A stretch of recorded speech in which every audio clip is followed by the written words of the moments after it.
Listen to part of a lecture in a biology class. Bioluminescence is the production and emission of light within living organisms through chemical reactions in their bodies. The uses of bioluminescence can vary between organisms, depending on their environment and species. Let's look at how two different species use bioluminescence. The anglerfish is a great example of a marine predator that uses bioluminescence to lure or hunt prey. Since the anglerfish live in the deep sea, they have adapted unusual strategies to look for food.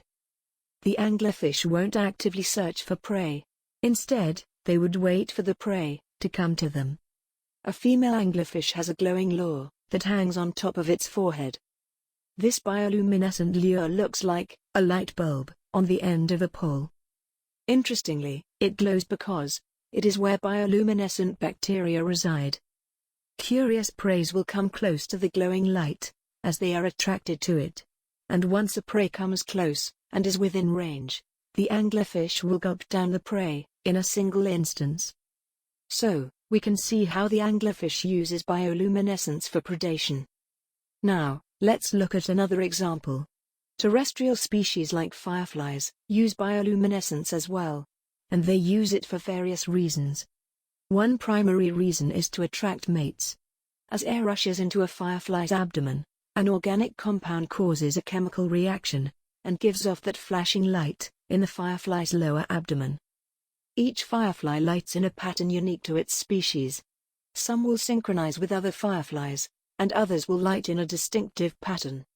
The unique flashing patterns are like Morse code, which lets males and females of the same species spot each other in the dark. However, for fireflies, bioluminescence serves a different purpose, in the larval stage, and in the adult life stage. Since the larval period is the longest stage fireflies have to go through, and are most vulnerable to predatory attack, firefly larvae will use their glow as a warning signal to predators. As the bioluminescence contain chemicals that are toxic or distasteful, predators wouldn't dare to take a bite of the firefly. Using points and examples from the lecture, describe how the anglerfish and the firefly use bioluminescence.